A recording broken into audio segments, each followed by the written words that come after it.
Welcome to the Global Investor Podcast, a show that focuses on helping foreign investors enter the lucrative U.S. real estate market. Host Charles Carillo combines decades of real estate investing experience with a professional background in international banking to interview experts in all areas of U.S. real estate investing. Now, here's your host, Charles Carillo. Welcome to another episode of the Global Investors Podcast. I'm your host, Charles Carillo. Today we have Michael Stohler. He first started real estate investing in 1999, and his company now has a portfolio that includes hotels, multifamily, and residential properties. So thank you so much for being on the show, Michael. Thank you very much. It's a pleasure to be here. Awesome. It's great to have you on. So give us a little background on yourself, both personally and professionally, prior to getting involved in real estate investing back in the late 90s. Yeah. I come from a small town, Indiana, where there's nothing to do but bale hay and watch the corn grow. Traveling up to Indianapolis, the big town, you just look at these houses and things like that, and you just figure out, man, what do these people do for a living? And found out a lot of them were in real estate. So it's like, well, let's do it. And I picked up, as everyone does, Rich Dad, Poor Dad, and read it and decided it's like, man, this is it. So I went to a seminar, just like probably everyone else's second step, and said, oh, this is easy. So I went back to my small town and bought, I ended up buying 8 units. And that's when it all started going crazy. Because here's the thing, in seminar land, they tell you it's like easy, here's how you buy it. But, if back in the late 90s, small town Indiana, we didn't have Google. I don't even know if Google was around there. I think it probably was, but you don't have laptops, you don't have that type of stuff. So I could not, there's no podcast, there's no mentors, there's no coaches. I did not know how to be a landlord. I didn't know what a lease was. I didn't know what it looked like, 5-day notices, how do you evict people? I didn't know anything. The buying part was easy. So, you probably get a lot of get rich quick, and you can be a millionaire, and you probably don't get a lot of the sob stories and the real truth stories. But man, flamed out big time. And that was my first start into the real estate. We had to give them all back. Fast forward, I knew that was it. I knew that was the way to do it. So when thinking outside of the box, how could I get that knowledge? How can I get that experience to make it work the next time? So I actually went to work for a property management group. So I figured, it was a private family that owned around 8,000 units. Wow. And I figured, they know what they're doing. So I went to work for them, stole some paperwork or borrowed, some paperwork. So it was like, oh, okay, that's what a lease looks like. This is what it meant, the addendums, and this is how you do it. And the evictions, and learned a lot. But it took us a little while to get out of our financial hardship. I ended up being an airline pilot. That was my career. And airline pilots make decent money. So then we decided let's get back into it. And boom, it was off and running. Nice. So that's kind of the quick background. Awesome. So kind of give us an idea of what your current investing strategy is. You went from like a residential multifamily, and a few years back or several years back, you made the switch into hotel investing. So can you explain your strategy now when looking for properties and after you acquire them, like how that all works? Yeah. So what happened back in, let's see here, 5 years ago, I had a guy, it was a group out of Idaho, of all places, that was looking at a multifamily of ours in the Phoenix area. And it was performing. I did not want to sell it, but they kept coming back. And fourth time I said, no, I'm making 6 figures off this thing. Don't want to sell it. But then they came back, said, last year, I'm going to give you this amount. And I'd be a fool to say no. I had that particular property for 10 months. And I think we netted almost 7 figures, like Wow. $860,000 in 10 months. So I was like, I'd be a fool not to do it, right? Well, at that point, I didn't want to be buying another multifamily at 3.5 cap. So I was like, what do I do? It's like, and again, for all your listeners, how do you get to know people? You go to your local RIA, you go to all these different events and networkings. It's all about who you know. I knew a guy that had about 15 years of hotel experience. So got with him. And how do you bust into something, an asset class that you don't know about, you don't have any knowledge? What I did was I offered him, I said, I want you to find me a property. You're going to teach me how to do it and what you're doing. You're going to run it for me. You're going to teach me everything you know. And in doing so, I'll give you an actual piece of the ownership as your hardship. And he agreed to that, because I wasn't paying him a salary to run the operations. I was giving him a little bit of property management fees. But then the big thing is I got an on-site mentor to teach me about hotels, and I gave up a small portion, at the end, as far as ownership, and boom, got into hotels. So another thing, what are we doing now? We're doing funds, some syndications, and we're still heavily invested in the hotel space and going to be in the future. I think it's an underserved asset class that people, here's the thing, and when people say, oh my God, COVID and hotels, I'm not going to get in hotels, that's when you buy hotels, right? Yeah. You don't go and say, yeah, it's like you go to these RIA meetings and everyone wants to be in multifamily. That's when you don't invest in multifamily, because we don't really do cap rates. But, if we did convert it, we're still getting 9-10% in hotels, on up, instead of 3.5 right now in multifamily. COVID has really changed the way that we look at hotels and what type of asset class within the hotel space. And when we do hotels, it's not a 3-year, like a lot of multifamily is like kind of a 3-year-old or even less. Because remember, hotels is a business. It's not really real estate. It's a small business that sits on real estate.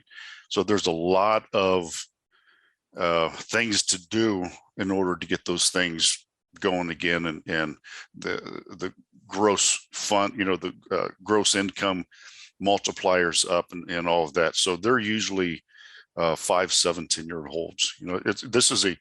We call hotel investing patient capital, patient investing.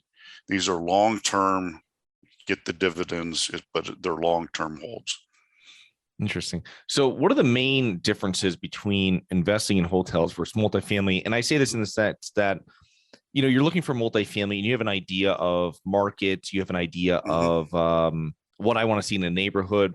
When you go, someone sends you over a offering memorandum to invest into something that's for sale for hotels. What are the first 10 minutes that you're doing with that? What are you looking at? Yeah. If it is a franchise, I look at what it is, the reputation of the franchise. We only do franchised. If we do an independent, we'll attach it to a franchise. So I look at, what is it? Is it Hilton, Marriott, or Radisson? What is it? The second thing is what's really, really important, even more important, that we learned during COVID is what's called the drivers. What is driving someone to that hotel? Pre-COVID, I would use like one driver. Well, it's next to a university. You can't go wrong there, right? Well, unless no one's going to school and no parents are going to visit the kids in school, and you don't have a very good asset anymore. Skiing or whatever.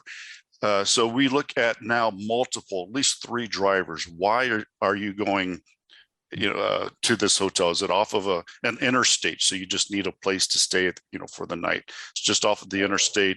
Is it maybe across the street from a hospital, or maybe spring baseball training, vacation? So there's multiple reasons why you're going to visit that hotel. That's the second thing I look at. If it's only one, I'm not going to touch it, because COVID has taught us that one thing goes down, you don't have a hotel anymore, right? Some other things is the comp set, the competitors that are around it. Multifamily really don't need to look at that too much because everyone needs a house, right? There's just a lot of places need for those types of things. But I look at, especially within like if you do a choice hotel, well, if I do a Quality Inn, where's the nearest Comfort Inn? Where's the nearest ones like it? Or where's the nearest middle of the road limited service type of hotels? So I look at the comp set and I look at the star reports. There's a lot of different reports that you can get in the hotels. What's the true ADR, the average daily rate? And then we look at, then you just kind of break it down, but it's different from multifamily. You're running a business, so you have to look at it also as the vendors and all this sort of thing, and kind of breaking down the business side of it. When you're doing this, do you ever plan on changing flags? So if it's a Radisson, change it to something else, or if it's something maybe not as nice to something that's a little nicer of a brand? Yeah, great question. And yes, we do. We had a older Best Western that we converted to it was a choice hotel. And when we do so, what we do is we look at, in that area, does Best Western do well? And then we also look at, why is the owner selling? What could be that Best Western is now coming in and saying, hey, you need to do a $1 million, $2 million renovation, because every couple of years, there's always something that the franchise is making you do. Furniture and the brands, the sign, it's just, they're always updating because they always want this nice experience. And then they want a lot of equilibrium among every single hotel that's in that class. So if you have a Radisson Country Inn Suites, whether you go to Phoenix or you go to Denver, they all kind of look the same. So every guest knows what they're getting into. And if there's one that they haven't been doing it, they haven't been updating it, it's getting kind of old. It's like, well, do I want to spend $2 million doing a Best Western, or could I get a bigger brand? Choice Hotels has millions and millions of followers, and convert it to a Quality, and spend the same $2 million and get more guests, a better rewards program for the experience. Interesting. And how does the financing vary between doing hotels and multifamily? What kind of financing terms are you guys usually finding? And how was that, or if it was, I imagine it was, affected by COVID? And is it back to pre-COVID now or not? Yeah, well, yeah, good question. The first part, the biggest, when you get in a larger multifamily and you get into hotels, it's a commercial loan, right? The nice thing about, you have to remember with hotels is it's a business. So I can get SBA loans, okay, Small Business Administration. So I'm getting 7A loans. I'm getting very low down payments, very low interest rates. And so they're much better, but now you're capped at, I think it's still, I don't think Trump changed it, but I think it's still like a $5 million cap. So you have $5 million to play with at 2-point-some% interest and a lower down payment. So you have to find those banks that deal with those types of loans. So it's very nice. As far as COVID goes, yeah, your normal banks really aren't going to touch the hotel loans unless you're talking about, $40 million, $50 million. The legacy banks just don't like smaller individuals in anything, probably multifamily and hotels also. But you look at the community banks that really want to, they come in, and those are our favorite, our best friend. The smaller community banks that says, yeah, Mike, we're trying to get into this market. We're trying to get in this market. You have experience. We'll give you an $8 million loan or something like that. And they'd rather do the SBA, or some type of a federal guarantee. But that's what we look for. And then I forget, in multifamily, it's been so long since I did my first loan, but they require, and that's why I did this partner on it. They require more experience, because it is a business. Yeah. Interesting. Yeah, that's something very interesting about the community banks, because I tell people that in multifamily as well, especially because in a community bank, obviously you have people that might be making the decision that drive by the asset that you're trying to acquire and reposition every day on their way to the office. And it might be a small team, might be 3 people that make the decision. Mm-hmm. You know, you're going to a large bank. I'm not going to name any, but you go to a large bank and there's a investment decision, you know, a group that you never talk to, you'll never see. They've never even been to the town that you're trying to get financed in. Right. And right. unless it's, you know, 9 figures or something, you know, or whatever it is, 8 figures, they don't care about it. And they're just like, you know, we're just, we need to make, you know, we want to loan more money and on bigger projects. But yeah, very interesting. And that's true. You know, because I remember trying to get a loan and in Arizona, and the decision makers were in Seattle. And all they did was the guy Google mapped it and saw that there was like cars in the backyards of the neighborhood behind us. And he just immediately said, no, this is like the most horrible neighborhood. And we're like going, well, you know, this is Arizona. This is just what they do. You know, there's cars in the backyard, you know, and chickens, you know, I mean, it's just, you know, you might see some goats, chickens, and a couple cars in the backyard. It's just that type of neighborhood. And the asset though is what you want. It's 100% full, but he Google mapped it and said no. Thorough underwriting on their part. Thorough, right? So, yeah. I think it's something like that. Is they just don't want to make the loan, so they're just coming up with the first thing that their assistant finds and tell you about it. But well, one last thing before we get into one other part I want to finish up with. But how did your hotel portfolio fare during COVID? And when we went through like mid 2020. Are these banks that you worked with, were you able to kind of like work with them on loans? I imagine there was a lot of that. Did you find them pretty easy to work with? And there's some banks that maybe didn't, and you won't do business with them again? Yeah. So in 2020, all of our hotels stayed open. Another great advantage of hotels over multifamily is, this might sting a little bit, but you know, I didn't have the federal government tell me I couldn't collect my rent, right? But luckily, my hotels are in states where the governors didn't tell me I had to shut down. And so that is one of the things that I look in the future. It's like, okay, when I do some future acquisitions, it's not going to be in a state that if something happens, boom, everyone has to shut down. Everyone, no matter what, no matter how mild or severe. And, you know, I'm not downplaying COVID at all, but I want the choice whether or not I need to, you know, can shut down or not. And there's a lot of hotels, a lot of small business owners, mom and pops, that will never survive because certain state governors forced them to close.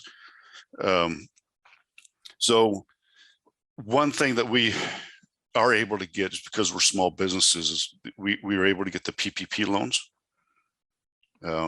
which is payroll protection, and the EIDL, the disaster loans. So that allowed us to, you know, have a lot of capital and help with payroll. So we were able to stay open. The hotels that did well are the limited service and then the extended stay. It's the ones that concentrate, you know, we've got 3 restaurants, we've got, you know, 10,000 square foot of conference space. None of that was happening. So you had all that square space that didn't do well. The banks were very well. You know, they helped us out a lot. You know, 4 or 5 months of deferment plus, because it was an SBA. The federal government stepped in and said, you know what, you don't have any payments. We're actually going to pay your payment for 6 months. No interest. You know, it's just like, boom, we're paying your interest or your payment for 6 months. So because we're a business, we're able to get all these different things, and state grants and federal grants and all this stuff to help us. The banks that did not do well, the hotels that are not going to make it are called ones that did the CMBS loan. A CMBS is basically the stock market. You know, it's a commercial. It's a market-backed security. You can't go to the stock market and say, hey, buddy, I can't make my payment. Can I be deferred for 4 months? Well, they don't have that that type of, they just can't do it. And plus on the CMBS loans, you can't have a second. So they were not able to get a single PPP. They could not get any EIDL. They couldn't do anything. So they're 5, 6, 7 months behind on payments. And even though there might be 100% occupied now or doing very, very well, they're too far behind. Yeah. Those are the assets that are getting ready to come in, and that we'll look at with our funds and syndications is buying those up. Yeah. Interesting. One last thing on the hotels before we kind of transition into a couple other questions. Management, I feel, on multifamily or real estate in general it makes or breaks the deal, right? So you're going into it. I imagine you're finding deals. I imagine these are, you have to do some turnover in the business portion, right? The front office, let's say. How does that work? Like, tell me, you're hiring them yourself. Who manages that team? You know what I mean? Is that someone that you're doing, that you have, that's going to, they report directly to them, like the manager from that hotel?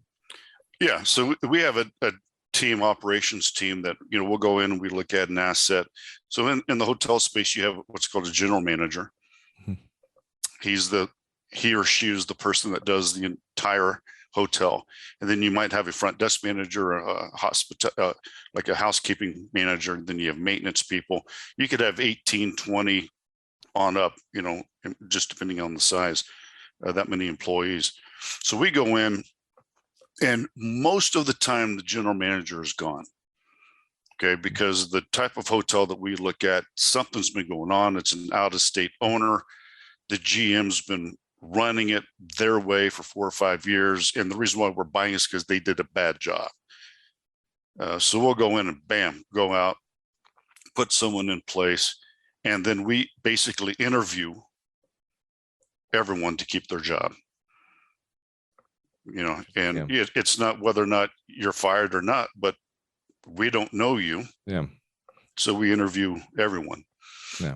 Yeah, that makes perfect sense. The general manager, I could see being the first one to go, and then you kind of go from there. You put someone else in that knows how to manage a hotel, and you just kind of do a little job interview for everybody else through. So makes perfect sense.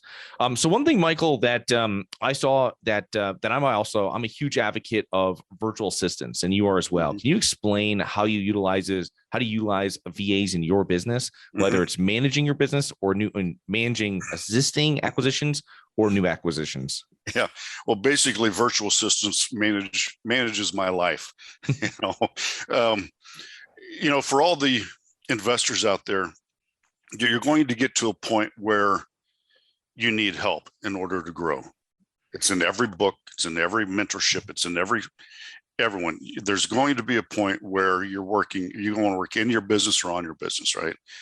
So you have to get to that point. And, for a lot of us, it's like, well, I can't afford now $15, $20 an hour plus vacation, plus, withholdings and vacation, all this stuff, all this crap that goes along with hiring people. So I utilize virtual assistants. My virtual assistants, I loved it so much that I actually created a company called Gateway VA. My virtual assistants are out of Mexico. I love Mexico because they're basically on my time zone. Okay, they're central time zone. I text them, they respond. I don't like the Philippines. There's nothing wrong with the VAs themselves and the workers themselves, but I don't want to get emails at 2 o'clock in the morning. I don't want to write something and then get the response at 2 o'clock in the morning. I want almost immediate. I have my own podcast.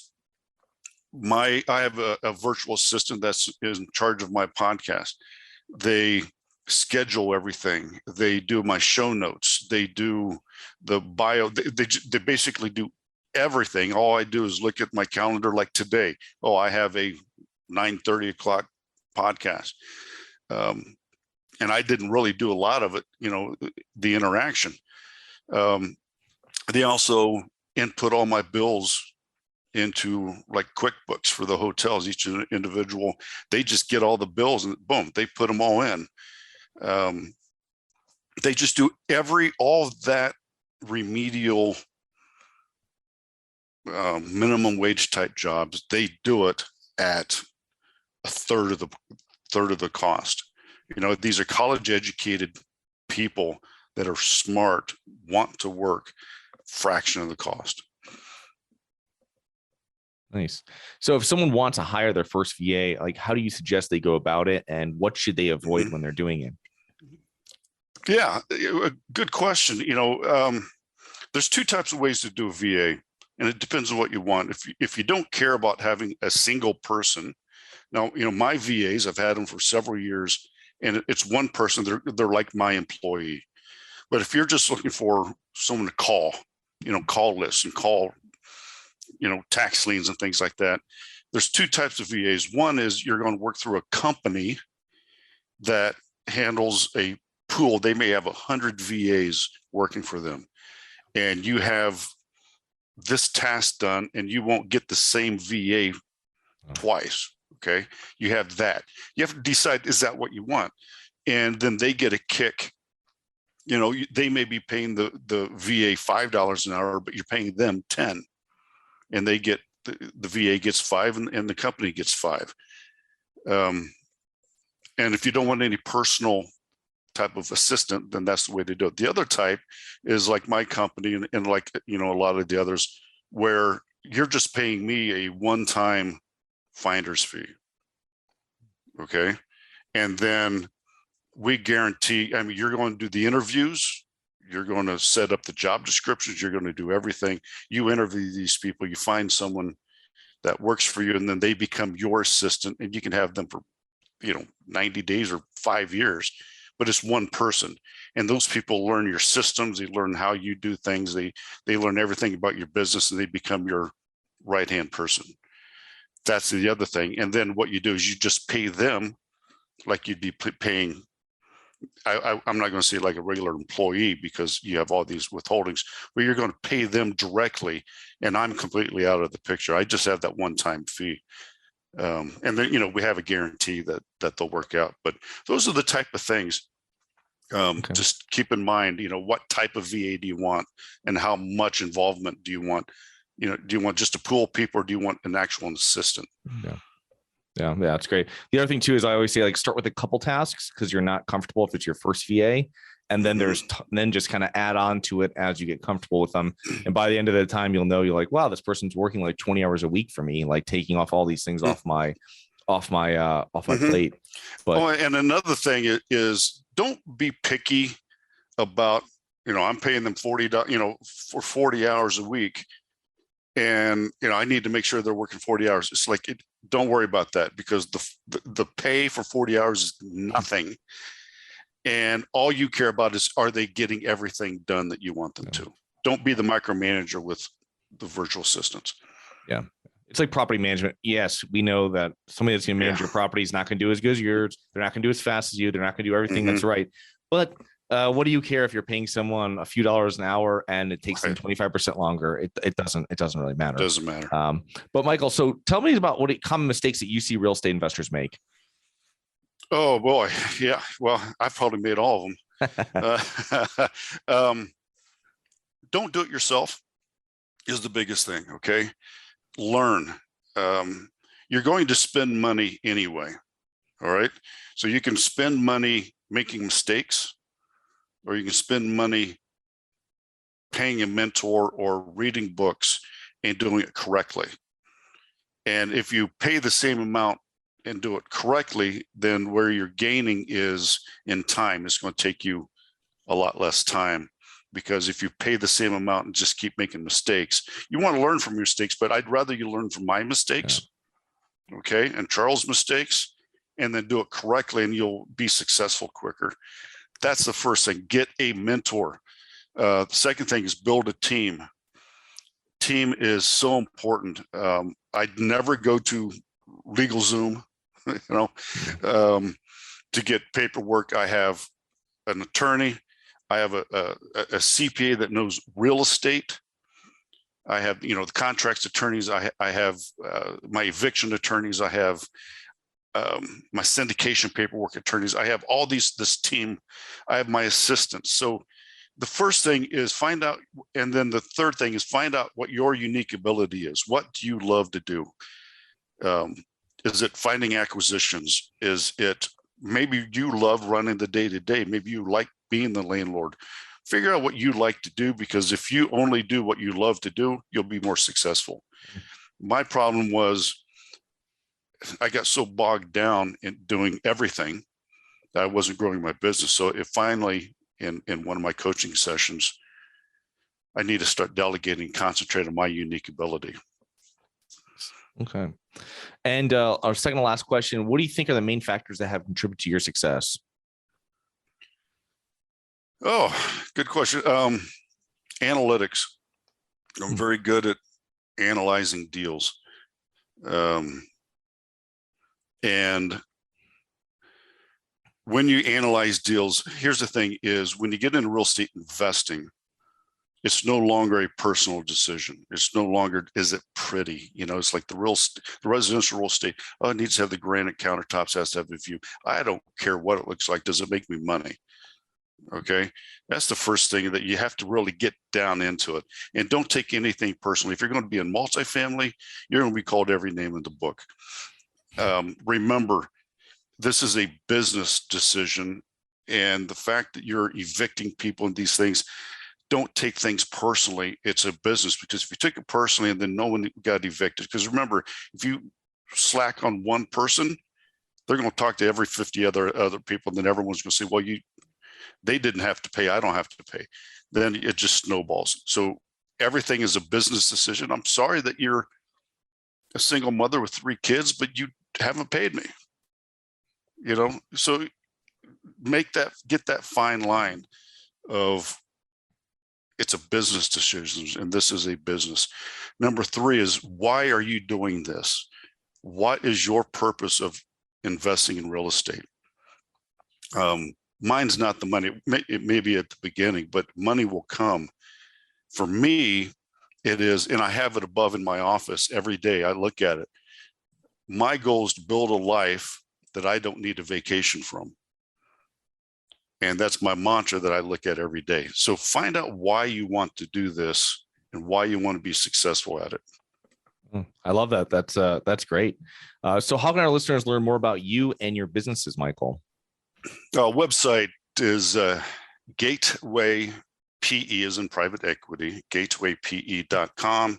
Find me on LinkedIn under Michael Stohler, Stohler, and let me know how you found me, and I'll be happy to answer any questions you have. Yeah, and on that website as well, just for listeners, he has links to obviously his real estate investing business, but also to his VA business. So if you want to learn more about that, it's very interesting. And I want to thank you, Michael, for coming on today, and looking forward to touching base with you in the near future. Absolutely. Thank you. Have a nice week. You too. Hi guys, it's Charles from the Global Investors Podcast. I hope you enjoyed the show.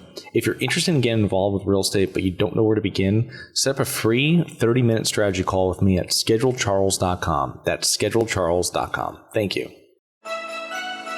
Thank you for listening to the Global Investor Podcast. If you like the show, be sure to subscribe on iTunes or Google Play to get new weekly episodes. For more resources and to receive our newsletter, please visit globalinvestorpodcast.com. And don't forget to join us next week for another episode.